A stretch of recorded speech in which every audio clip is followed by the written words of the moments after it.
कयामत उस वक्त तक कायम नहीं होगी जब तक दरिया फरात से सोने का पहाड़ ना निकल आए और उस पर जंग होगी जिसमें हर 100 में से 99 अफराद मारे जाए।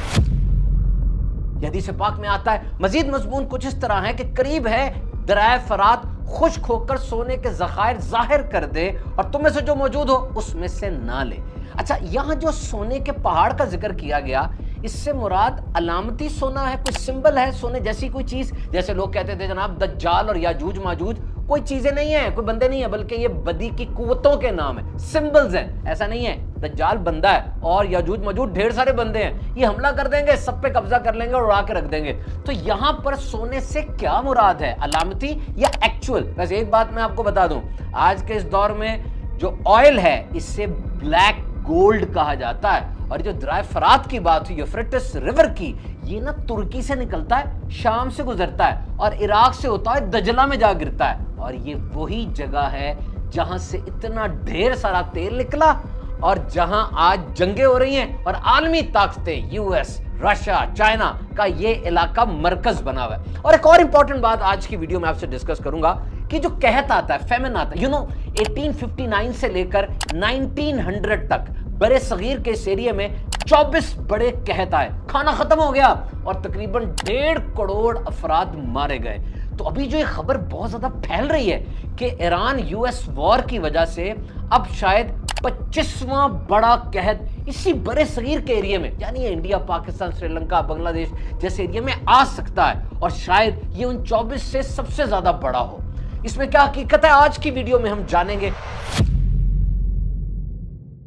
सबसे पहले दोबारा गोल्ड पे वापस आइए आप। सोना, गोल्ड, ये इतना इंपॉर्टेंट क्यों है? इसलिए कि सोना रेयर होता है, बहुत नायाब है, इसको जमीन से निकालना भी थोड़ा मुश्किल है, यूनिवर्सल और यूनिफॉर्म है, पूरी दुनिया के अंदर इसकी एक्सेप्टेबिलिटी है, ये करोड़ नहीं होता, इसको जंग नहीं लगता, ये तबाह नहीं होता। जितना भी सोना आज तक जमीन से निकाला गया ना, वो उसी तरह पड़ा हुआ है, तबाह नहीं हुआ, फना नहीं हुआ। खालिस सोने को टेस्ट करना बहुत आसान है और ये करेंसी की तरह प्रिंट भी नहीं किया जा सकता, आहिस्ता आहिस्ता इसके ज़खायर बढ़ते हैं। और आपने सुना होगा बड़ी पुरानी हजारों साल पहले की जो कहानियां हैं, जो एपिक टेल्स वगैरह होती है, उसमें भी सोने की अशरफियां, दिनार वगैरह का जिक्र कितना ज्यादा आता है। तो जंगों के दरमियान या जबरदस्त मुआशी बहरान के दौरान अगर करेंसी कोलैप्स कर जाए तो ये सोना ही सेफ हेवन एसेट होता है। शायद आपको याद हो 1971 के अंदर जब वॉर हुई थी तो पाकिस्तानी गवर्नमेंट ने 50 रुपए का और 100 रुपए का नोट डीमोनेटाइज कर दिया, यानी अब ये 50 और ये 100, ये 50-100 नहीं बल्कि कागज के टुकड़े रह गए थे, ये इलीगल टेंडर बन गया, लीगल टेंडर नहीं रहा।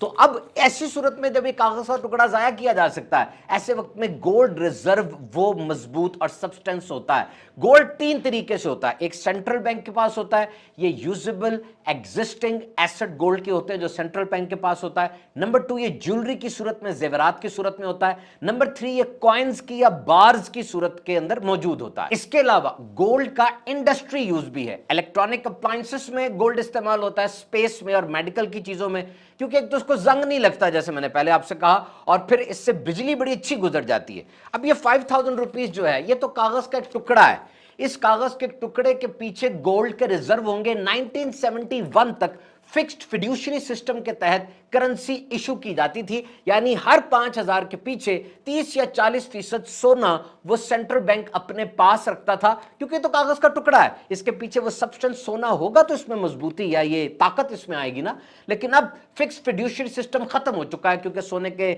ज़खायर कम थे और भी इसमें बहुत से मामलात थे। अब फिएट सिस्टम है। फिएट सिस्टम का मतलब यह है कि कागज का यह टुकड़ा जिसकी खास प्रिंटिंग है, ये 5000 रुपए क्यों है? इसलिए कि हुकूमत पाकिस्तान ने और सेंट्रल बैंक ने इसको 5000 रुपया कह दिया, इसकी सिक्योरिटी वो दे रहे हैं, इसकी गारंटी वो दे रहे हैं। और ओवरऑल इकोनॉमी को, मईशत को मजबूत रखने के लिए हुकूमत के पास, सेंट्रल बैंक के पास सोने के, चांदी के ज़खायर होते हैं जिन रिजर्व्स की मदद से वो मईशत को मजबूत करते हैं। तो जितना भी सोना इस वक्त है उसका 17 से 20% सेंट्रल बैंक के पास होता है जो एक्चुअल एग्जिस्टिंग एसेट होता है। और दुनिया में सबसे ज्यादा सोना वो इस वक्त सेंट्रल बैंक के हवाले से देखा जाए तो वो यूएसए के पास है, फिर जर्मनी है, फिर इटली है और फ्रांस है। और अगर ज्वेलरी की सूरत में देखा जाए, जेवरात की सूरत में, तो दुनिया में सबसे ज्यादा सोना वो इंडिया के पास है। इसके अलावा दीगर ममालिक भी हैं। और अगर देखा जाए कि वो कौन सा मुल्क है जिसके नीचे यानी इसकी जमीन के नीचे सबसे ज्यादा सोने के जखायर हैं, तो वो है ऑस्ट्रेलिया और रशिया। और जनाब, सोने के बाद अब आते हैं लिक्विड गोल्ड में, ऑयल। 1859 के अंदर पहला तेल का कुआं पेंसिल्वेनिया यूएसए में खोदा गया, ड्रिलिंग हुई और उसके बाद दुनिया में इनकलाब आ गया। और आज आप गल्फ की बात करते हैं, खलीज में, तो सबसे पहले गल्फ के अंदर ईरान के अंदर ये जो तेल का कुआं बनाया गया था, जो कि 1908 में था, और उसके बाद 1930 में सऊदी अरब और दीगर ममालिक के अंदर तेल निकला, और मिड 20s के अंदर इस तेल ने इनको दुनिया की बहुत बड़ी ताकत बना दिया। इससे पहले क्या किया करते थे, मछलियां पकड़ते थे या समुद्र में जाके पर्ल, वो छोटे से जो मोती होते वो ढूंढते थे, और डेजर्ट था तो जरी जमीन भी नहीं थी। लेकिन ये पुअर इकोनॉमिक की चीजें जो थी, ये गरीब सहराई लोग, ये वर्ल्ड इकोनॉमिक पावर बन गए इस ऑयल की वजह से। और आज इसी तेल के ऊपर दुनिया की नजरें हैं। और इस वक्त वहां पे जब हमने वीडियो रिकॉर्ड कराई, बड़ी जंग छिड़ी हुई है, जिसके लिए मीडिएशन की कोशिशें भी की जा रही हैं। और आइए अब बात करते हैं वो अहम तरीन यानी कहत, जिससे तकरीबन 2 अरब से ज्यादा लोग मुतासिर हो सकते हैं। यानी ये खदशा इजहार किया जा रहा है इसका, हाउ दैट फैमिन में अकर। आपको ग्लोबल चोक पॉइंट्स का पता है? देखिए, मैं अपने ये गर्दन ये दबाऊं तो चोक पॉइंट है, मैं मर जाऊंगा, लेकिन इसको दबाऊं तो इतना फर्क नहीं पड़ेगा। इसी तरह हमारी पूरी दुनिया में भी चोक पॉइंट्स हैं। स्ट्रेट ऑफ हॉर्मोज का आपने बहुत नाम सुना होगा, आजकल हर जगह पर है। हमने भी अपनी पिछली वीडियो में इसका जिक्र किया था कि वो बंद हो जाए तो पूरी दुनिया हिल के रह जाती है, लेकिन इस दफा जो वो बंद हुई है तो शॉक वेव्स ने पूरी दुनिया को वाकई हिला दिया है। बात हो रही है बड़े सगीर और इसके साइड के इलाकों की, और तेल पर ही फोकस हजारों का, ऑयल के। जनाब, दुनिया का 20 मिलियन बैरल ऑयल यहां से गुजरता है। बिलाशुबा ऑयल इज वेरी इंपॉर्टेंट, उसने डलना है तो चीज ने चलना है। लेकिन बात सिर्फ ऑयल की नहीं है, बात और भी बहुत सी चीजों की है जो कि आगे जाके बहुत बड़े कहत की सूरत इख्तियार कर सकते हैं। और एक इंटरेस्टिंग इंफॉर्मेशन भी मैं आपको दूंगा कि स्ट्रेट ऑफ हॉर्मोज सिर्फ यही चोक पॉइंट्स नहीं है, बल्कि दुनिया में और भी ऐसे चोक पॉइंट्स हैं जो अगर बंद हो जाएं तो स्ट्रेट ऑफ हॉर्मोज से भी बड़ा एक तूफान और बड़ा एक बहरान आ सकता है। तो सिर्फ ऑयल नहीं है जो स्ट्रेट ऑफ हॉर्मोज से गुजर रहा है, बल्कि एक चीज है LNG, लिक्विफाइड नेचुरल गैस। इससे इलेक्ट्रिसिटी बनती है, इससे फर्टिलाइजर्स बनते हैं। और आप हैरान होंगे सुन के, इंडिया और पाकिस्तान में जितनी LNG यूज होती है ना, उसका 60% वो स्ट्रेट ऑफ हॉर्मोज से ही गुजर के आना है। वो बंद हो गई है, अब ये पहुंच नहीं रही। और जो अब कहते हैं ना जहाज आ रहे हैं, जहाज आ रहे हैं, ये महीना पहले के चले हुए थे, वो पहुंच गए। अब चले ही कोई नहीं है, बंद है, तो अब कैसे आएंगे? और दूसरी है LPG, ये कुकिंग गैस है। पाकिस्तान अपनी पूरी LPG का 60% वो इंपोर्ट करता है। कहां से? ईरान से, UAE से, ओमान से, सऊदी अरब से।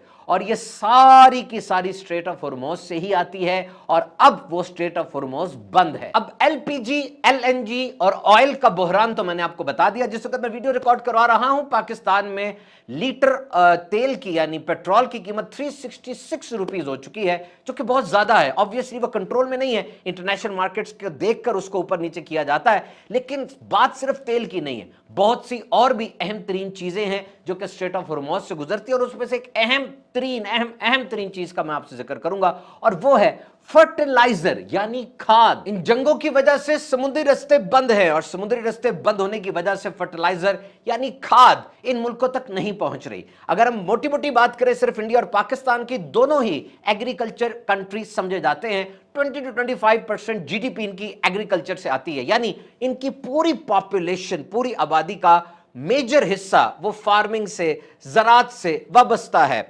ज़राअत से ही उनको खाना मिलता है, और फार्मिंग करते हैं। बहुत सी फसलें हैं, वीट है, राइस है, कॉटन है, शुगर केन है। और थोड़ा सा बाहर निकले, बांग्लादेश और श्रीलंका को भी आपने खबरों में देखा होगा, वहां पर भी बहुत कुछ किया जा रहा है। उनका भी 45 to 50% वो ज़राअत पर ही मुश्तमिल है। और याद रखिए, ज़राअत के लिए आज आर्टिफिशियल फर्टिलाइजर्स यानी खाद, ये बहुत ज्यादा अहम तरीन है। हमने इस पे जब रिसर्च की तो मैं हैरान रह गया। मैं इसकी इतनी इंपॉर्टेंस समझता नहीं था, लेकिन I am not an agrarian, but now I come to know that this innovation of compost and artificial synthetic fertilizer has revolutionized the whole agriculture. इस तो पूरी दुनिया की ज़राअत को बदल के रख दिया। देखिए मेरे सामने लिखी है कि खाद ये आर्टिफिशियल जो है जमीन की जरखेजी को बढ़ा देती है, फसलें ज्यादा तेज उगती हैं, जायका अच्छा होता है, साइज इसका अच्छा होता है, और मॉडर्न एग्रीकल्चर में इसकी ज्यादा जरूरत है। तो मैं ये बात क्यों कर रहा हूं? इसलिए कि इंडिया पाकिस्तान ये खाद खुद नहीं बनाता, थोड़ी खुद बनाता है, ज्यादा ये बाहर से मंगवाता है। और ये खाद आती कहां से है? इसी स्ट्रेट ऑफ हुर्मुज से जो अभी बंद है। तो वैसे तो नेचुरल फर्टिलाइजर्स भी होते होंगे किसी जमाने में, लेकिन अब ये बहुत जरूरी है कि हम आर्टिफिशियल फर्टिलाइजर्स को लाएं। मैं आपको इसकी अहमियत बताना चाह रहा हूं कि अगर ये ना पहुंचे तो कहत की सूरत कैसे बन सकती है। देखिए, जैसे जैसे जमीन फसलें उगाती है, हम उससे फसलें लेते हैं, उसकी जरखेजी कम होती चली जाती है, और अब हमें ये आर्टिफिशियल खाद उस पर डालनी पड़ती है उस सॉइल में, ताकि उसकी जरखेजी कायम रह सके, सॉइल मोर फर्टाइल हो और वो ज्यादा पैदावार दे सके। और इस आर्टिफिशियल खाद में याद रखिए 3 इंग्रेडिएंट्स होते हैं, एक है नाइट्रोजन, एक है फास्फोरस और एक है पोटेशियम। नाइट्रोजन क्या है? ये जो पत्ते का सब्ज रंग आपको नजर आता है ना, ये नाइट्रोजन की वजह से। ये क्लोरोफिल का एक पिगमेंट और बहुत अहम है। और ये जो फास्फोरस है, ये एलिमेंट है, ये रूट्स को मजबूत करता है और ये एनर्जी देता है। ये फ्लावर और ये फ्रूट ये इसी की वजह से है। और फिर पोटेशियम, ये तो इम्यूनिटी है। जिस तरह मेरे जिस्म में क़ुव्वत मुदाफ़ियत है और बीमारियों के खिलाफ लड़ती है, तो पोटेशियम पौधे में नहीं होगी तो उसके अंदर प्रॉब्लम होगी, उसको बीमारियां लग जाएंगी, मुरझा जाएगा, खत्म हो जाएगा। अब आप देख रहे हैं कि ये तीनों इंग्रेडिएंट्स जो खाद बनाते हैं आर्टिफिशियल, कितने इंपॉर्टेंट है। नाइट्रोजन तो पाकिस्तान तकरीबन सारी पैदा कर लेता है, लेकिन पोटेशियम तकरीबन 100% ये बाहर से ही मंगवाता है, यहां पैदा नहीं होती। और आनी कहां से है? स्ट्रेट ऑफ हुर्मुज से। और इंडिया की अगर बात करें तो दुनिया का सबसे बड़ा फर्टिलाइजर का इंपोर्टर वो इंडिया है। सबसे ज्यादा वो दूसरे मुल्कों से फर्टिलाइजर मंगवाता है। तेल बहुत कीमती है, डलेगा तो गाड़ी चलेगी, लेकिन ज़राअत के लिए फर्टिलाइजर कितनी अहम है आपने समझ लिया। फर्टिलाइजर आएगी तो ज़राअत होगी, जरखेजी बढ़ेगी तो काम आगे चलेगा। मेरे पास रिपोर्ट है कि इस वक्त सिर्फ पाकिस्तान बरे-सगीर की बात ना करें, दुनिया का 33% खाद फर्टिलाइजर वो स्ट्रेट ऑफ हुर्मुज से ही गुजर के आता है। और अहम तरीन खाद वो यूरिया है, जो अहम तरीन खाद है उसका 50% इंपोर्ट वो स्ट्रेट ऑफ हुर्मुज से आता है। तो सिर्फ तेल नहीं है, it is central to global food production.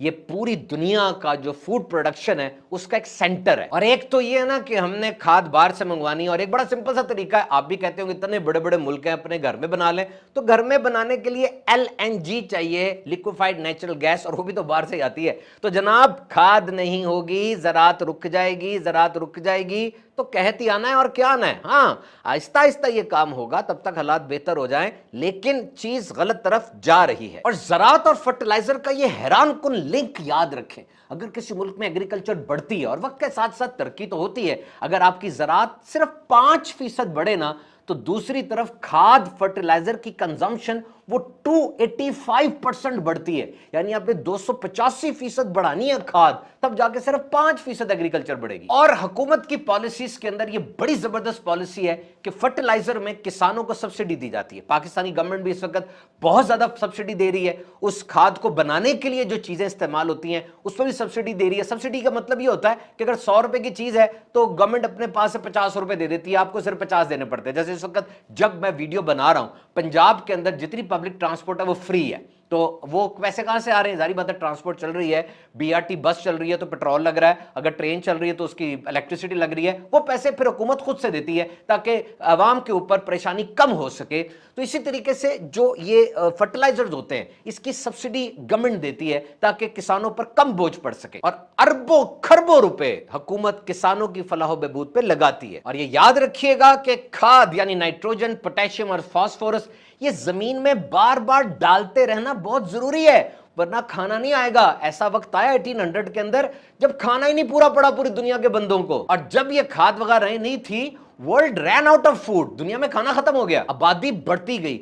600 million लोग सिर्फ 100 साल के अंदर आबादी में ऐड हो गए। 1850 से लेकर 1899 तक सिर्फ बरसगीर में 24 कहत रिपोर्ट किए गए, जिसमें 1.5 करोड़ अफराद जान बहक हुए। और ये कह रहे हैं कि जनाब पहले नेचुरल तरीके से जमीन 4 अरब लोगों को ये फसलें देती थी। वैसे जो पौधे उगाते हैं और फल वगैरह होते हैं वो एक अलग बात है, जो बाकायदा फार्मिंग होती है वो उसकी बात कर रहे हैं कि 4 अरब लोगों के लिए फार्मिंग होती थी, लेकिन अब 8.5 अरब लोग हैं और खाना वाफर मिकदार में। तो ये अमोनिया हो, फॉस्फेट हो, यूरिया हो, ये जहां से भी आना है इसकी बेसिक सप्लाई लाइन वो स्ट्रेट ऑफ हुर्मुज है और वो बंद है। हो सकता है अनकरीब खुल जाए, चीजें बेहतर हो जाएं, लेकिन इसके अलावा भी जब भी ये चीजें कम होती चली जाएंगी, चोकिंग पॉइंट्स जब हर्ट होंगे तो दुनिया में इन्फ्लेशन बढ़ेगी और इंपोर्ट बिल्स बनेंगे और फॉरेन रिजर्व्स यानी ज़र मुबादला के ज़खायर वो कम पड़ते चले जाएंगे। तो modern food system depends heavily on this fragile supply chains, यानी देखा जाए तो पूरी दुनिया का इतना बड़ा खाने का निज़ाम वो इस फ्रेजिल यानी बड़ी टूट जाने वाली सप्लाई चेन पर है कि एक गली बंद कर दी, पूरी दुनिया के अंदर कैसा वक्ता पड़ गया। Slow and silent food crisis could be there. और अब आखिर में मैं आपको और भी कुछ चीजें बताता हूं, वो जगहें जो कि स्ट्रेट ऑफ हॉर्मोज की तरह बहुत बड़े चोकिंग पॉइंट्स हैं। नंबर 1 स्ट्रेट ऑफ मलाका है, मलेशिया, सिंगापुर और इंडोनेशिया में 25% ग्लोबल ट्रेड यहां पर होती है। ऐसे कुछ हो गया तो चाइना, साउथ कोरिया और जापान बड़े बुरे तरीके से मुतासर होंगे। सुएज कैनाल तो आपने सुना होगा, मिस्र के अंदर है, ये मेडिटेरेनियन और रेड सी को मिलाती है। यूरोप और एशिया का शॉर्टकट इसको समझा जाता है। 12 से 15% ग्लोबल ट्रेड इसके जरिए होती है। पनामा लेक ये यूएस और एशिया की ट्रेड का मेन रूट है। स्ट्रेट ऑफ जिब्राल्टर भी बड़ी मशहूर है, स्पेन और मोरक्को, यूरोप और अफ्रीका को। तो इसको ग्लोबल प्रेशर पॉइंट्स कहा जाता है। यहां पे समुद्र बहुत नैरो हो जाता है, छोटा हो जाता है, कश्ती ने यहीं से गुजरना, इसका कोई अल्टरनेट रूट नहीं होता। तो बहरहाल हम दुआ करते हैं कि ये चीज़ें ठीक हो जाएं और दोबारा से दुनिया में अमन की कैफियत हो, ये जो रूट्स हैं ये खुल जाएं और ज़राअत समेत इंडस्ट्री ज़्यादा से ज़्यादा फ्लोरिश करे।